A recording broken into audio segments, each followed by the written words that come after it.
Então, passando a apresentação do palestrante, o doutor Sandro Henrique Trovão, ele é advogado pela OAB do Paraná. Em 1997, ele graduou-se em Direito pela Universidade Estadual de Maringá. E em 2016, ele se pós-graduou em Direito Processual Civil pela Damásio Educacional. Ele atua atualmente como consultor do jurídico do Sinduscom, Paraná, da região noroeste, inclusive aqui em Campo Mourão. Ele é membro do Conselho Jurídico da Câmara Brasileira da Indústria da Construção Civil, a CIBC, e também é sócio-proprietário da Fabelo Rosa e Trovão Advogados Associados. Professor, perdão, a gente está tão acostumado a lidar com professores. Doutor Sandro Henrique Trovão, uma boa noite. Desejo a você uma excelente palestra e desejo que todos que estão na audiência possam aproveitar bastante essa oportunidade. Pode ficar à vontade. Tá certo, Everton. Muito obrigado pela apresentação aí. Eu queria também fazer alguns agradecimentos, tá? Agradecer o convite aí do Diretório de Engenharia Civil aí da UTFPR de Campo Mourão, tá?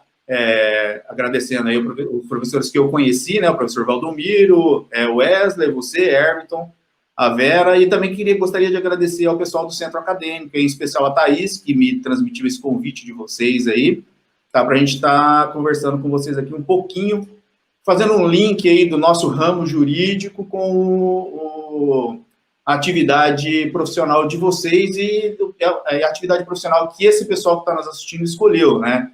Que vão ser profissionais da engenharia no futuro, tá? Também gostaria de aproveitar a oportunidade de dar parabéns para vocês, professores, tá? Amanhã vai ser o dia de vocês, né? Então, já antecipo os parabéns aí para vocês. O assunto que a gente vai tratar é um assunto bastante complexo, tá? Mas eu vou tentar ser bastante sucinto com relação às discussões, né? Não vou entrar muito em juridiquês, porque a gente está conversando basicamente com o pessoal da engenharia, né? Eu estou vendo que tem bastante gente do Brasil inteiro aí, e eu vou tratar de um assunto que está abalando o mercado nacional, tá? Que é uma vasta, né, quantidade de ações discutindo hoje na justiça a questão dos vícios construtivos, tá? Requerendo garantias, tal, e a gente vê que o nosso judiciário não está preparado para entender como é que funciona a nossa garantia, para entender o que é desgaste natural de uma edificação e o que é defeito propriamente dito, né, que deve sim ser reparado, né? A gente sempre frisa que a gente tem que primar pela qualidade das obras de construção civil, isso é muito importante, né? A gente defende isso no setor, tanto na Câmara Brasileira da Indústria da Construção Civil, né, o que a gente preza pela qualidade, como no Sinduscom, né, que é o Sindicato da Indústria da Construção Civil aqui da região noroeste do Paraná, né? O que a gente preza é sempre boas construções com qualidade que atendam da melhor maneira o consumidor, tá? Eu trouxe uma apresentação, vou compartilhar aqui para vocês, tá? Para a gente ir discutindo por tópicos, tá? Se alguém não conseguir acompanhar, não se preocupe, tá? Porque a gente vai discutindo isso no decorrer da palestra e vocês vão compreender facilmente, tá? Eu vou inverter um pouquinho o título da palestra, né? Nós temos ali vício construtivo e as garantias da construção civil. Eu vou começar a falar um pouquinho sobre garantias, tá? Depois a gente passa para essa problemática do vício construtivo, como que a gente pode se prevenir com relação a isso, e quando que a gente tem que atender os problemas relacionados à garantia da construção civil ou não, tá? Então, a primeira norma que nos remete à garantia da construção civil, e se não me falha a memória é a única norma, né, legal, né, previsão legal específica de garantia com relação a um determinado segmento. Então, não tem norma jurídica legal no Brasil com relação à garantia de carro, por exemplo, né? Mas com relação à construção civil aqui a gente tem, né? Então, o nosso artigo 618 do Código Civil, ele prescreve ali uma previsão geral de garantia, tá? Que é 5 anos, né? Pela solidez e segurança do trabalho, assim como vocês estão vendo aí. Porém, nem tudo na construção civil, né, é relacionado à solidez e segurança de uma edificação, né? Então, nem tudo, no nosso entendimento, está afeto a essa garantia de 5 anos, por conta de outras normativas aplicáveis ao nosso setor, ao setor da construção civil, tá? Então, nós temos, não muito recente, né, mas com pouca aplicabilidade ainda, né, a norma de desempenho, que entrou em vigor em 2013. Tá? Então, projetos aprovados a partir de 2013, acho que meados de 2013, julho, se não me falha a memória, né, eles devem atender a essa norma de desempenho, que é a CNBR 15575. A partir desses projetos, né, essa norma, ela organizou esses prazos mínimos de garantias de cada componente. Também previu essa garantia de solidez e segurança na mesma maneira que o Código Civil prevê. Tá? Então, o que a gente chama? Porque a gente chama isso de garantia contratual. Ou seja, você, construtor, está oferecendo essa garantia para o seu fornecedor. Você, profissional de engenharia, está fornecendo essa garantia para o seu cliente. Tá? Então, eles estariam cobertos por essa garantia. A norma também traz uma estimativa de vida útil aí do imóvel, né? É bastante variável, cada sistema tem uma vida útil. A gente não vai entrar muito nesse tema hoje, porque é bastante extenso, tá? Mas eu gostaria de trazer para vocês o que a gente tem vivido aí no judiciário com relação a isso, tá? Esses dispositivos que eu estou te mostrando para vocês agora, né, o artigo 26, ele é do Código de Defesa do Consumidor, tá? Que é o CDC, que a gente chama. Então, o que ele traz de garantia legal também, né? Para vícios aparentes ou de fácil constatação, ele traz lá apenas 30 dias, né? Tratando-se de serviço de produtos não duráveis, não é o nosso caso, e 90 dias tratando-se de fornecimento de serviços e produtos duráveis. Aqui a gente englobaria a construção civil se a gente não tivesse outra norma de garantia mais benéfica do que essa. Então, segurança e solidez. 5 anos, o Código Civil prevê isso para a gente teria que atender. Fora isso, outros sistemas. Estragou lá um metal da construção civil. Né? Ele teria uma garantia de 90 dias se nós não tivéssemos uma previsão de garantia contratual aí para cobrir os consumidores dos produtos de construção civil, tá? Eu vou fazer uma partezinha, né, como eu falei, de vício aparente, né, que é aquele de fácil constatação. Então, você vai lá entregar a unidade pro cliente e o cliente já vê aparente, né, claramente que existe um vício, né? Então, esse é o vício aparente, ele tem até 90 dias para reclamar desse vício, tá? Tratando-se de vício oculto, né, a gente sabe que no nosso segmento, no segmento da construção civil, eu falo nosso segmento, tá? Desculpe, eu me inseri no segmento de vocês, tá? Mas eu sou advogado já há 19 anos, né? E a gente advoga basicamente aqui no escritório no ramo de direito imobiliário. Então, nós temos só clientes, a maioria dos nossos clientes são construtoras e loteadoras, tá? Então, por isso que eu me insiro aí um pouco no setor de vocês, tá? Então, a gente, tratando disso, a gente sabe que no segmento da construção civil, né, a gente tem muito vício oculto, né? Então, hoje, um vício que a gente está bastante acostumado a enfrentar é descolamento de piso cerâmico, tá? A gente já teve algumas pistas do que está trazendo isso, né? Foi uma mudança de método de produção das cerâmicas, né, que passaram da via úmida para a cerâmica via seca, né? É um processo produtivo deles lá, também não vamos entrar nesse detalhe. E aí, a partir desse momento, a gente começou a ter muita demanda com relação a descolamento de piso cerâmico. As construtoras têm demandado bastante assistência técnica com relação a isso, tá? Então, por exemplo, o cliente recebe uma unidade, ele não sabe que existe esse vício, né? E ele só vai se manifestar lá na frente, né? Então, esse prazo de garantia, né, teoricamente 90 dias ou maior por conta da norma de desempenho, né, seria aí contado só a partir do momento que ficaria evidenciado esse defeito, tá? Esse é o parágrafo único aí do artigo 26 do Código de Defesa do Consumidor, tá? Então, seguindo, uma coisa que a gente precisa discutir aqui rapidamente é essa questão da nossa responsabilidade, né, da responsabilidade do profissional de engenharia ou das empresas de engenharia de reparar esses danos, né? Então, quando há um dano, né, dentro do período de garantia, né, nós teríamos aí uma responsabilidade objetiva, né? Então, ela é aplicável largamente ao construtor e ao incorporador, né? Então, basta que o cliente comprove que existe um dano, né, um defeito ou um desempenho insuficiente, né? Hoje a gente tem a norma de desempenho, que prescreve que a edificação tem que ter alguns desempenhos, né? Então, por exemplo, há um desempenho acústico insuficiente, então ele vai ser considerado como um defeito, tá? Então, basta que seja configurado isso, que já dá direito ao adquirente do direito de reparação, tá? Isso é uma norma que está inserida no artigo 12 aí do Código de Defesa do Consumidor. Então, as empresas e os profissionais teriam essa responsabilidade objetiva de quem realmente vai lá, constrói e vende, né? Dentro do direito de consumo, tá? Nós teremos a diferença da responsabilidade objetiva para a responsabilidade subjetiva, né? Por exemplo, um projetista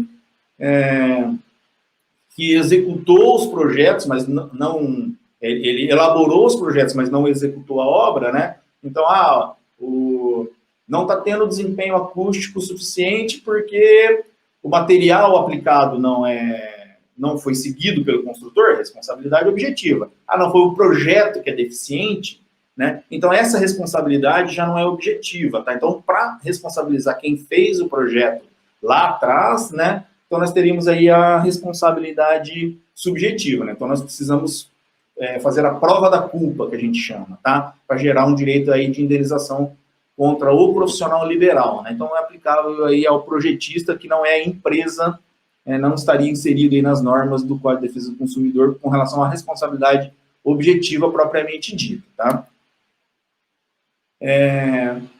Feito esses comentários com relação a prazos e responsabilidades, eu gostaria de discutir um pouquinho o que é a nossa problemática propriamente dita no processo, tá? Vou fazer um comparativo aqui de outro setor, por exemplo, o setor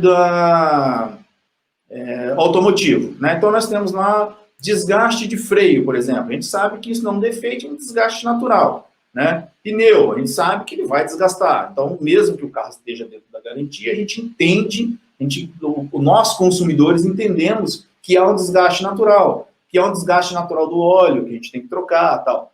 Mas como comprovar esse desgaste natural na construção civil, né? Então, estudando os processos e a gente vendo o que acontece nos processos, a gente sabe também que a construção civil, que a edificação tem um desgaste natural, e isso é próprio da coisa, né?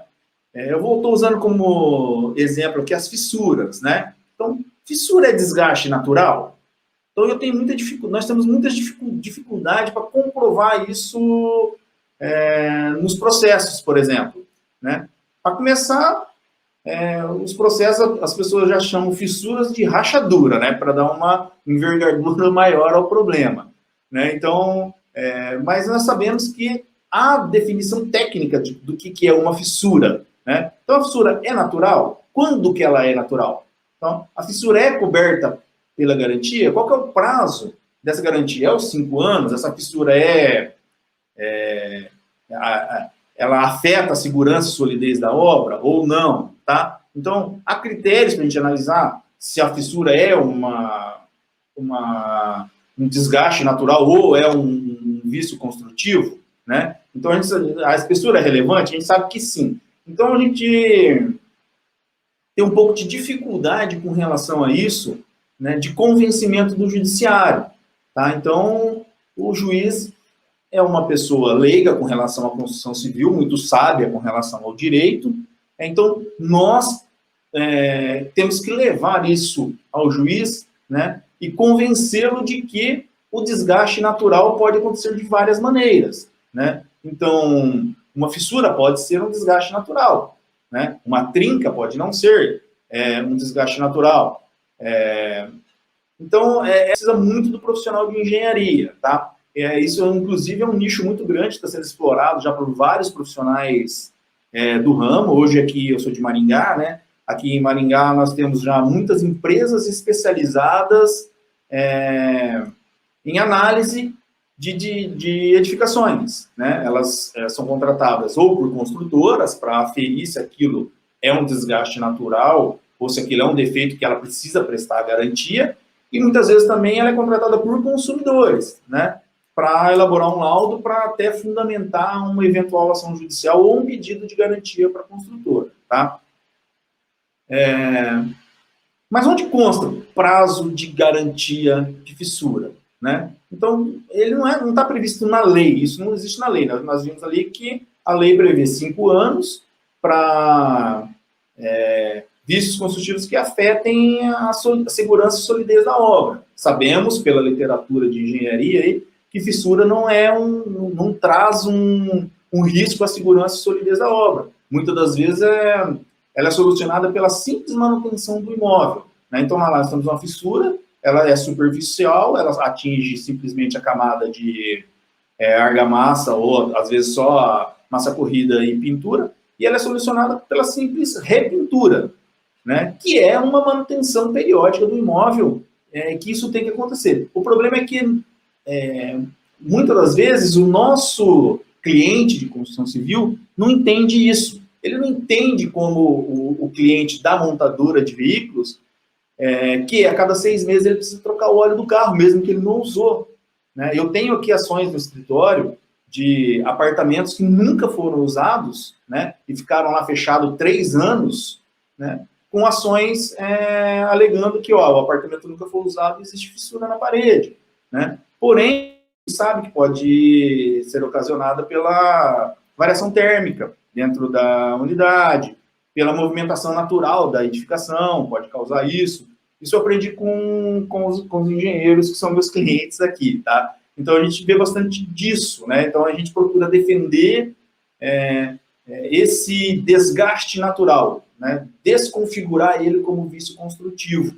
E nisso a gente depende 100% dos profissionais de engenharia, tá? Eles que são os experts para nos contar isso, tá? Então, onde que estaria um prazo de garantias para fissura, né? O certificado de garantia, né? Quando é fornecido pelo construtor, ou pelo incorporador, né? Manual de uso e manutenção da edificação. E nós temos uma referência desses prazos ali na NBR 15575, tá? A NBR, ela não fixa prazo, mas ela sugere alguns prazos. Eu vou dar alguns exemplos para vocês aqui um pouquinho adiante.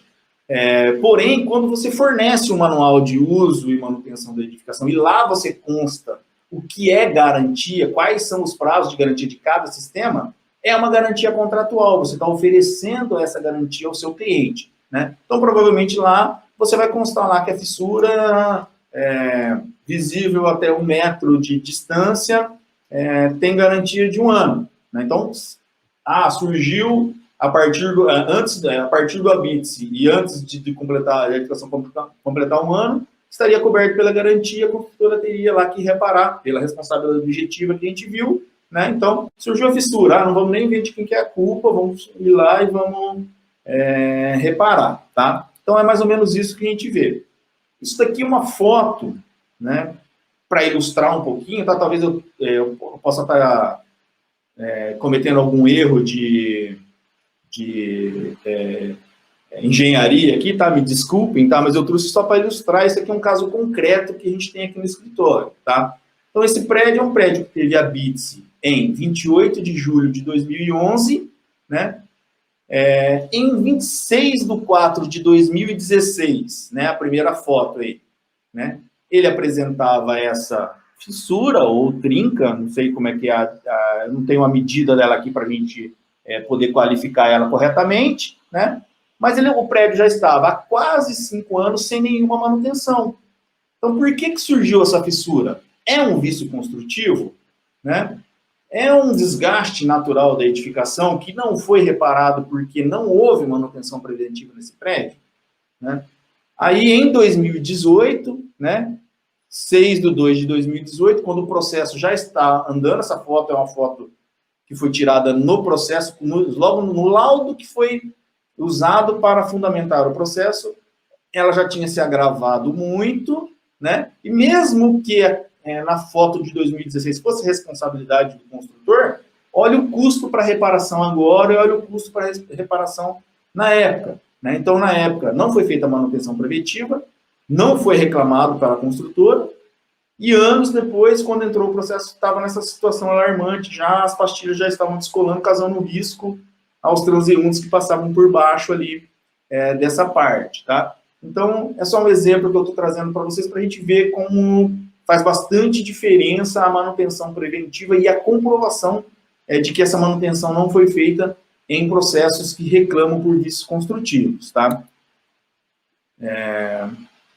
A NBR trouxe algumas inovações, né? E a principal inovação, na minha opinião, é a divisão de responsabilidades, tá? Com relação à prevenção, né? E à responsabilização desses vícios construtivos, tá? Então, isso aqui é texto da norma, tá? Eu retirei isso lá da norma. Então, são ao fornecedor responsabilidade de produzir materiais que atendam às especificidades de desempenho previstas em projeto. Ao projetista estabelecer a vida útil de projeto e especificar materiais que atendam ao desempenho mínimo estabelecido, né, para a edificação. Ao construtor seguir rigidamente todas as técnicas construtivas previstas no projeto, com aplicação adequada dos materiais especificados, né, e elaborar um manual de uso e manutenção da edificação, tá? Então, essa norma que eu cito aí é a norma de elaboração de manual. E ao usuário, né, o que cabe a ele? O uso adequado da edificação, seguindo rigidamente as orientações de uso e manutenção preventiva, tá? Nesse ponto, a gente vê que a grande maioria das empresas pecam, né? Elas fazem manuais incompletos, hoje em dia fazem manual, há 5, 6 anos atrás a realidade era bem diferente, eram poucas empresas, somente as maiores faziam essa elaboração desse manual de manutenção preventiva, tá? Com orientações ao usuário. Hoje a gente já tem empresas que se organizaram melhor que as outras e elas já têm um sistema para alertar o cliente de que ele precisa fazer a manutenção da edificação de determinados sistemas, né? Isso é bastante importante em uma eventual demanda futura para comprovar de quem que é a responsabilidade pelo vício, ou se aquilo é desgaste natural, ou foi provocado pela falta de manutenção, né? Isso é muito importante. É como a menina da concessionária que liga para a gente falando que venceu 6 meses, você precisa agendar a revisão do seu carro, né? Trocar o óleo, senão você vai perder a garantia do seu veículo e a gente acaba atendendo, né? Na edificação basicamente isso, né? Ou seja, a indústria automotiva fez a lição de casa dela e consegue aplicar isso sustentavelmente nos processos, né? E o setor da construção civil, a grande maioria das empresas ainda não fizeram essa lição de casa, né? E isso prejudica nas defesas lá na frente, tá? Inclusive, isso prejudica até outras empresas, porque cria o que a gente diz de jurisprudência negativa, né? Nós tivemos um problema sério jurídico há pouco tempo atrás com relação a distratos, né? Que eram as devoluções de unidades de construção civil. Isso foi noticiado em vários veículos de comunicação, tal, que as empresas eram obrigadas a pegar a unidade de volta e poderiam só reter 10% do valor pago nessa unidade. Causava prejuízo, porque o dinheiro entra na construtora, porém tem comissão de corretagem a pagar, impostos, incidentes sobre isso, geralmente, e a empresa ainda tinha que desembolsar um dinheiro do caixa para indenizar esse consumidor. Mas isso foi reflexo de uma jurisprudência negativa criada. Então, a grande maioria das empresas não tinha regra de retenção nos contratos, né, não tinha documentos para comprovar que ela teve despesas com a venda para poder reter alguma coisa. Isso criou uma jurisprudência negativa. Isso já foi superado, né? Há 2 anos foi aprovada uma lei que que regula esses extratos, né, hoje a gente não tem problema com isso mais. Porém, hoje, a maior causa de demanda na construção civil são demandas de vício construtivo, né? No meu escritório hoje, ela já está alcançando a demanda de distratos. Então, a gente tinha uma demanda de distrato muito grande, né, por conta da crise lá de 2018 e tal, que muita gente devolveu unidade, devolveu terreno. Então, a gente tem um volume desses processos ainda aqui restando no escritório. Porém, hoje as construtoras estão com um problema, o maior problema das construtoras são demandas relacionadas a vício construtivo. Então, nós precisamos passar a fazer a nossa tarefa de casa para a gente criar uma jurisprudência positiva com relação a isso, com relação a, você não fez a manutenção, não vou te dar a garantia, e conseguir sustentar isso em juízo. Então, às vezes, a gente tem laudos comprovando que o usuário realmente não fez nenhuma manutenção preventiva na edificação, que aquilo seria corrigido, principalmente infiltrações, tá, de fachada, né, seria corrigido pela manutenção preventiva, né, por conta do vencimento da garantia da tinta, por exemplo, né, porém a gente não tem essa regra no manual. Então, se você não colocou a regra, você não pode cobrar ela durante o jogo depois. Então, se você não falou lá para o consumidor que ele tinha que fazer aquela manutenção preventiva, não tem como a gente cobrar isso lá na frente. Então, por isso que é muito importante, né, essa manutenção de uso e manutenção preventiva, né? A gente vê bastante casos também de alteração das unidades, né? Isso é mais fácil sustentar em juízo, né? De que o cara abriu lá ou fez um puxadinho do lado, isso compromete a edificação, é mais fácil da gente sustentar isso em juízo para conseguir aplicar a perda da garantia ou imputar o defeito à culpa do usuário ou do proprietário. Tá? Então, como exemplo aqui, né, os prazos de garantia segundo a norma de desempenho, isso não são prazos fixados com força de lei, só que são sugestão de prazos mínimos. Então, o que a gente acha? Né? Que num futuro breve, né, o judiciário vai acatar esses prazos como sendo obrigação das construtoras. Então, a gente está orientando as construtoras a segui-los e não são prazos tão extensivos assim. Então, nós temos lá prazos de 5 anos, por exemplo, fundação, estrutura, impermeabilização, aderência, estanqueidade de fachada. Vejam que esses 5 anos é mais ou menos pautado no artigo 618 do Código Civil que a gente falou lá atrás, que são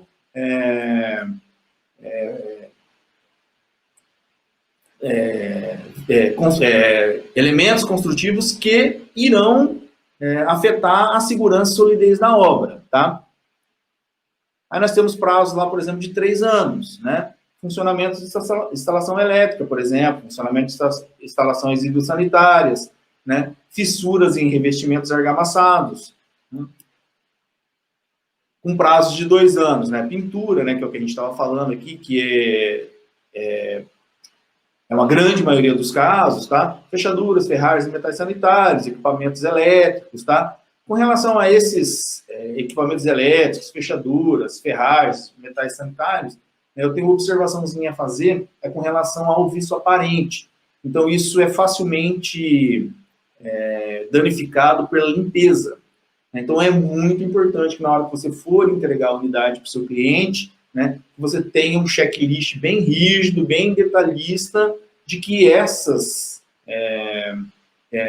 peças estão em perfeito estado. Né? Porque se ele estragar, ele não pode imputar a culpa a você lá na frente. Então, isso é bastante importante lá na frente para a defesa dos seus direitos. Tá? Temos aí também prazos de 1 ano, né, que é fixação de vidro, esquadrias de madeira e aço e rejuntamento. Tá? Rejuntamento é um sistema bastante delicado para a gente convencer, né, um juiz de que aquele rejuntamento deveria ser refeito ou pelo menos verificado a cada ano, tá? Então, eu, por exemplo, não sabia disso, eu fiquei sabendo estudando as coisas, e a minha casa, por exemplo, é uma edificação que eu fiz, ela recebia ela nova, e eu não tive esse alerta, né? Então, são coisas que a gente precisa ter bastante disseminado no nosso setor, que é necessário as empresas se organizarem para fornecer, tá?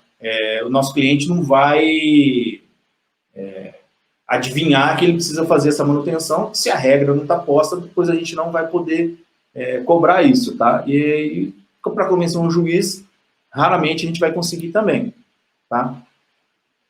Ah, mas a gente está falando aqui de norma, né? Ah, a NBR é obrigatória, tem que cumprir e tal, né? Então eu trouxe aqui só para vocês terem como referência, né? Por que é obrigatória cumprir? Por que é obrigatório cumprir a norma de desempenho? Que é uma norma brasileira da Associação Brasileira de Normas Técnicas, né? Porque o artigo 39 do Código de Defesa do Consumidor, ele faz uma disposição genérica aqui, falando que é vedado ao fornecedor de produtos ou serviços, entre outras práticas abusivas. Aí tem vários incisos lá. No inciso 8, ele diz que é proibido colocar no mercado de consumo qualquer produto ou serviço em desacordo com as normas expedidas por órgãos oficiais, e se elas não existirem, pela Associação Brasileira de Norma Técnica, que é o caso da NBR 15575, que a gente está falando, né? Vou fazer só uma observação aqui, né? Nem toda relação de compra e venda de imóveis, ela é tutelada pelo Código de Defesa do Consumidor. Então, para o Código de Defesa do Consumidor ser aplicável, né, é necessário que haja um fornecedor, que quase sempre existe, que é a consultora, e que haja um consumidor. Mas nem sempre quem compra um imóvel é tipificado como consumidor, porque o Código de Defesa do Consumidor, ele diz que consumidor é aquela pessoa que adquire o produto ou serviço para tirar ele definitivamente do mercado. E nem sempre é isso que ocorre com unidades. Então, a gente vê que muitas unidades são vendidas para revenda, né? Ou para locação, por exemplo. Ela continua no mercado imobiliário, ela não saiu do mercado, ele não é destinatário final daquela unidade, então, para esses casos, a gente não aplicaria o Código de Defesa do Consumidor. Porém, como o legislador não sabe qual unidade vai ser vendida para consumidor ou não, tem essa previsão generalista, aí, vamos dizer assim, né? E você não pode nem colocar isso no mercado se não estiver de acordo com as normas técnicas aplicáveis, né? Então, é por isso que a gente o que a gente sustenta para instruir nossos clientes de que, sim, a norma técnica é de cumprimento obrigatório, tá? Com relação a quando se aplica o Código de Defesa do Consumidor, aí a gente tem que se preocupar mais, tá? Porque a gente tem essa previsão no artigo 6º do Código de Defesa do Consumidor, que diz que para facilitação da defesa de direitos, inclusive do consumidor, vai haver a inversão do ônus da prova. O que isso significa? Né? É você que tem que provar que você está certo. Não é o consumidor que tem que provar que você está errado. Então, olhando a norma do desempenho, olhando esses dispositivos, então eu acho que aquelas brigas de vizinho com relação a barulho vão acabar. O vizinho vai brigar com quem? O outro vizinho? Não, ele vai brigar com a consultora, né? Ah, tá tendo muito barulho aqui. Você vai ter que ter, você construtor, você engenheiro, você projetista, vai ter que comprovar que a sua edificação, que o seu projeto, né, atende à regra da norma com relação ao desempenho acústico da unidade, né? Então, o fornecedor tem que provar que o cliente não tem razão. Então, a gente tem que ter bastante cauteloso com relação a isso. Eu acho que ainda eu não vi demandas nesse sentido ainda, mas eu acho que no futuro essas demandas vão se multiplicar. A hora que a norma de desempenho se disseminar no judiciário e eles descobrirem que a construção, além de ter uma qualidade aparente, ela tem que gerar um conforto térmico, acústico, de iluminação, nós vamos poder ter problema com relação a isso. Então, é muito importante a gente se preocupar desde o começo, né? Desde a concepção do empreendimento, da aquisição dos materiais, da aplicação dos materiais na obra, né? De forma correta, né? Para que esse desempenho seja atendido, porque lá na frente nós vamos ser cobrados disso e nós vamos ter que provar que nós fizemos a nossa lição de casa, tá?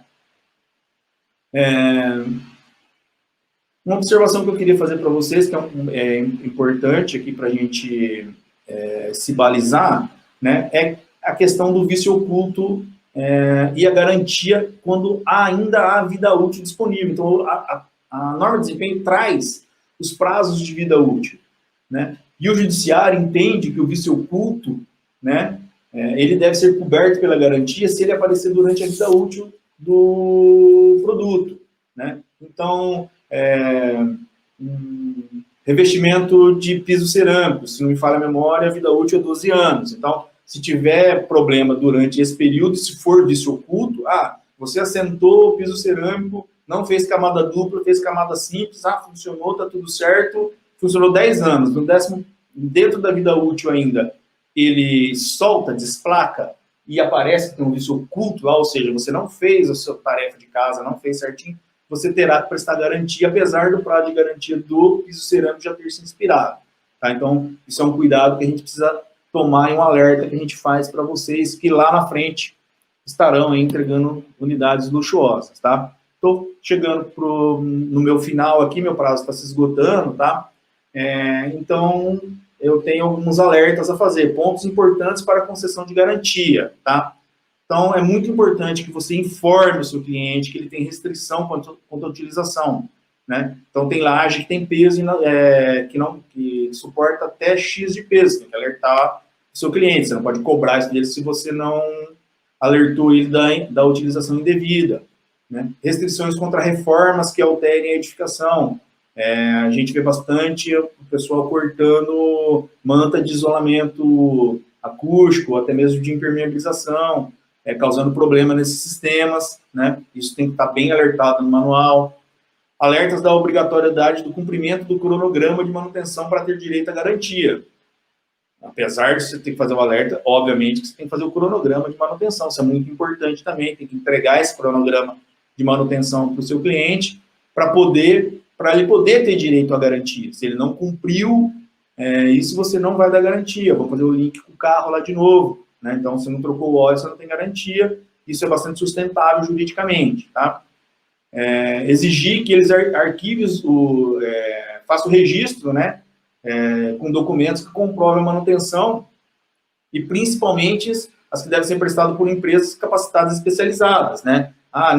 Quem pode fazer manutenção com relação a esse equipamento? Tem que ser uma empresa especializada, você tem que exigir isso, igual a concessionária exige que você troque o óleo lá na concessionária e não troque em qualquer lugar para ela poder aferir a qualidade desse lubrificante, tá? A gente sugere inserir um quadro com prazo de garantias, né, de cada item, bem visível para que a gente não possa sofrer com alegação lá de desinformação no futuro, tá? Então, como se prevenir? Primeiro contato que você tem com o seu cliente é um contrato. Então, o que a gente tem que ter? Um contrato muito bem elaborado, né? Contrato a gente não copia do Google, tá? Um contrato ele tem que ser elaborado por um profissional especializado, um advogado, né? Que se aplique especificamente para aquilo que você está vendendo, né? Esclarecer no contrato qual que é o nível de atendimento da norma, se é mínimo, se é intermediário, se é superior, né? Analisar a implantação de contratos mais seguros, né? Isso sempre o jurídico que define, né? A gente sugere também memoriais descritivos bem criteriosos, né? Para a gente não ter engano com relação eu comprei isso, você me entregou aquilo. Não, o memorial descritivo está aqui, eu te entreguei exatamente o que está lá no memorial descritivo. Então, a gente sugere até para evitar marca de material, colocar só a especificação técnica do material, porque em certa fase da obra que você vai aplicar aquele material, ele está em falta no mercado, você vai ficar travado lá com relação à sua obra, tá? Elaborar um checklist criterioso da entrega da obra / unidade, né, aquilo que eu tinha falado lá atrás, e, por óbvio, né, fazer um manual de uso e operação com o cronograma de manutenção bem criterioso, tá? Basicamente isso que eu tinha que passar para vocês, tá? Fiquem à vontade para me fazer perguntas, tá? Eu não sei se eu fui bem claro, procurei abordar o tema completo aí para vocês, para não faltar nenhum ponto, né? E era isso que eu tinha que passar, né? E o recado que eu queria passar para vocês para poder facilitar a defesa de vocês no futuro aí com relação a demandas que envolvem garantia e vício construtivo aí nas construções civis.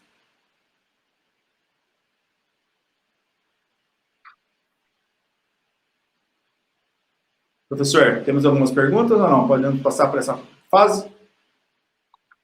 Sim, primeiramente, Sandro, parabéns pela palestra. Em nome da comissão organizadora do simpósio, eu quero agradecer a você por ter aceitado o nosso convite, pelo seu interesse e pela sua disponibilidade. Lá no chat a gente tem aí pessoas de várias partes do Brasil, né? São Paulo, Paraná, tem gente lá de Rondônia, né? Então tem pessoas de várias localidades aí prestigiando a sua palestra, prestigiando o simpósio também. Tem alguns elogios lá com relação ao tema da palestra e tem elogios também com relação ao palestrante, tá? Então, parabéns aí, o pessoal parece ter gostado bastante aí da palestra. Muito obrigado. Eu percebi também a participação de alguns professores do nosso departamento e de um professor muito querido aqui por nós, que recentemente foi transferido para outra instituição, o professor Jefferson Rafael, que também está presente e também contribuiu lá no chat. Passando aí para as partes de pergunta, eu anotei aqui 5 perguntas, né? Eu acho que o professor Wesley vai me ajudar aí. A primeira pergunta que apareceu, né, lá no chat é uma pergunta da professora Vera, e ela pergunta o seguinte, está aí na tela, né? Qual é a importância do engenheiro civil nesse processo?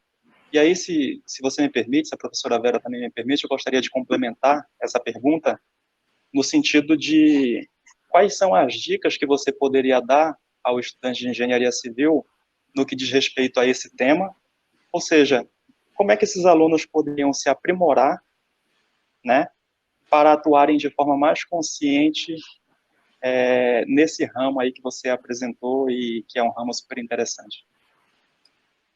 A importância do engenheiro civil para isso é 100%, né? Então, em demanda judicial que envolva vício construtivo, o engenheiro civil é muito mais importante que o advogado, por exemplo, né? É ele que vai pautar tudo isso.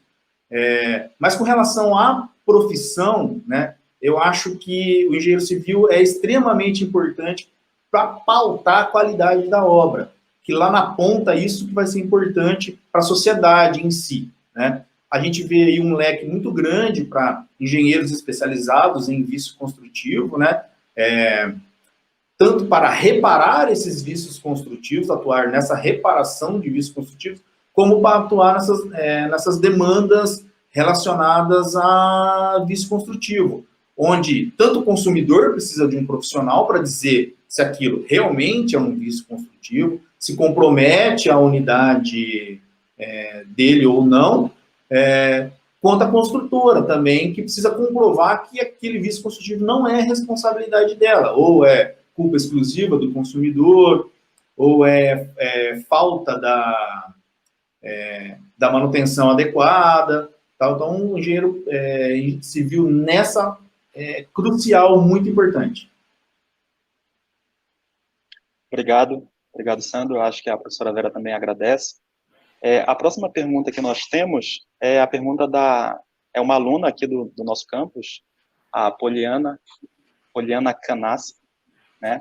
Ela pergunta sobre engenheiros contratados, abre parênteses, por construtoras, por exemplo. Até que ponto a responsabilidade sobre a edificação é atribuída à empresa e em que parte essa responsabilidade é direcionada ao funcionário? A gente já viu que, eu falei um pouquinho, eu falei até um pouco rápido, é um tema bastante complexo, né, que a gente entra lá naquela questão da responsabilidade objetiva, né?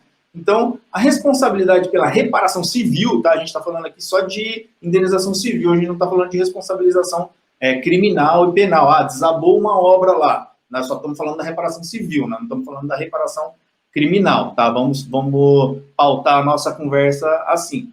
Tá? Então, a responsabilidade é sempre da construtora pela reparação. Tá? Então, a responsabilidade dela, se estiver dentro da garantia, obviamente, é objetiva, é a construtora que tem que reparar.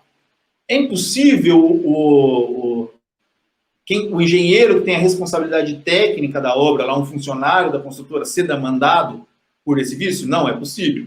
Porém, aí a gente vai aplicar a responsabilidade subjetiva, ou seja, a gente tem que provar, né, que esse engenheiro teve culpa naquilo. Então, eu fiz uma palestra sobre vício construtivo em Vitória, no Espírito Santo, e antes da palestra o pessoal de lá me levou para ver uma obra lá que tinha acontecido um desabamento muito grave, né? Eram duas torres, né? O centro eram as garagens e a área de lazer, e tudo aquilo desabou, né? E ele me perguntava por que eles ainda estavam prestando garantia. Eu falei assim, porque quem projetou, estão fazendo análise de que o projeto está errado, né? Não, o construtor que executou o projeto errado, tá? Daí eles fizeram a aferição disso, o projeto estava correto, quem fez o projeto estava correto, e o construtor que executou a obra errou numa amarração lá, não sei dizer isso é o termo técnico, né? Em vez de colocar uma viga em cima, colocou embaixo, não sustentou, e isso desabou. Tá? Então, a construtora era um vício oculto, ela teve que prestar garantia nessa obra, uma indenização bilionária, obviamente, né? Mas o profissional, né, que fez aquele projeto, né, ele precisava provar que era culpa dele, que era erro de projeto. Não conseguiu comprovar que era culpa dele, da responsabilidade recaiu sobre a construtora incorporadora pela responsabilidade objetiva. Tá? Então, é possível, porém, o funcionário, engenheiro da construtora, ele tem que haver uma prova concreta que ele teve culpa para ele poder ser acionado aí, ou pela construtora, pelo direito de regresso, ou diretamente também pelo fornecedor. Obrigado, Sandro. Acho que ficou bastante claro aí. A Poliana certamente acompanhou a sua resposta. A próxima pergunta que nós temos é novamente da professora Vera Moreira, uma professora aqui do nosso departamento, e ela pergunta: quando é necessário um laudo de um especialista, você contrata um engenheiro civil? Eu acho que é uma pergunta bem direta para você aí, Sandro. Sim, eu contrato, tá? Aqui no escritório a gente tem diariamente essa necessidade. Hoje nós tivemos aqui no escritório, durante o dia, 3 audiências discutindo o vício construtivo. Todas elas, quando chegou a demanda, o que eu faço?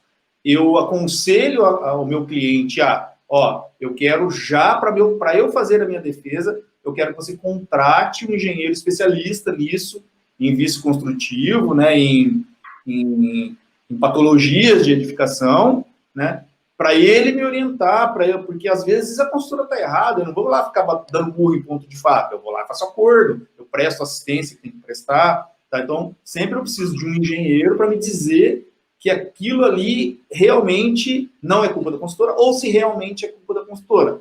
Né? Eu uso vários escritórios aqui de Maringá, às vezes a gente usa equipe técnica de dentro da construtora também, eu não gosto, tá? Eu gosto de usar sempre auxílio externo da construtora, porque às vezes as pessoas tendem a fazer laudos inconscientemente, mas que assegure o seu emprego, né? Então eu quero saber realmente o que aconteceu. Então eu tenho várias empresas aqui em Maringá que eu indico, né, e que eu aconselho a contratação dessa externa, né? Sempre indico sim engenheiro civil e contratamos aqui sim, diretamente, mas sim. Obrigado, Sandro. A próxima pergunta que nós temos é uma pergunta do professor Valdomiro, que é o presidente da comissão do simpósio, inclusive, e o que ele pergunta é o seguinte: o quanto deve ser detalhado um manual de uso e operação do imóvel visando garantir a segurança do construtor? Eu não sei se você quer, Sandro, eu não sei se você quer responder separadamente, mas aí ele complementa, né?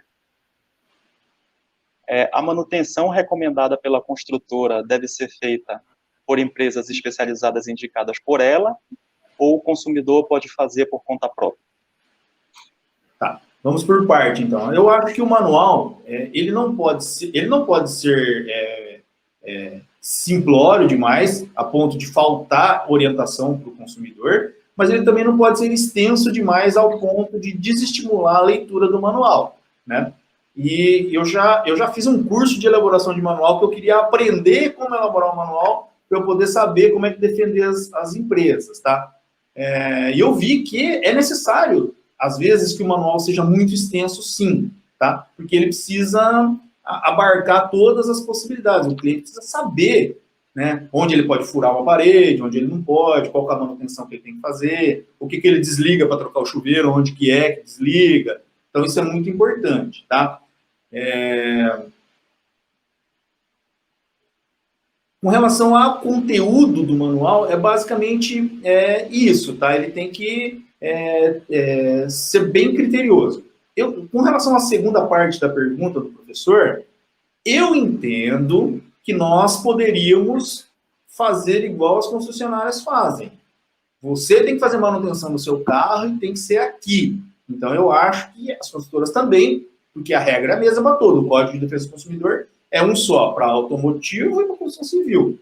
Então, eu entendo que você pode exigir, sim, que isso seja feito pela própria construtora ou por uma empresa especializada, tá? O problema é que nós não estamos preparados para isso, nós não temos, né, essas empresas. O que acontece é, tipo assim, na área comum, por exemplo, o elevador. O elevador é por a empresa que forneceu o elevador. Então, geralmente tem essa regra lá, e ela é bem aceita com relação ao elevador. Então, se ela é bem aceita com relação a isso, ela também é bem aceita com relação às outras coisas, tá? Aqui em Maringá, nós tínhamos um grupo de estudos, né, com relação à norma de desempenho, lá em 2014, 2013, quando ela surgiu, né, e eu coordenava esse grupo, juntamente com uma professora aí da UTFPR, que era daqui de Maringá, a professora Juscelia, né, até se ela estiver assistindo, ela que me ensinou muita coisa de norma de desempenho que eu sei, tá? Então, a gente tinha esse grupo e com vários engenheiros, né? E nós discutimos isso e várias vezes falaram assim, nossa, mas eu preciso abrir uma empresa para oferecer isso para as construtoras, né? Porque eu vou ser o credenciado para fazer a manutenção disso. E isso é plenamente aplicável. A gente só não conseguiu uma organização e um convencimento ainda do setor para a gente poder fazer isso.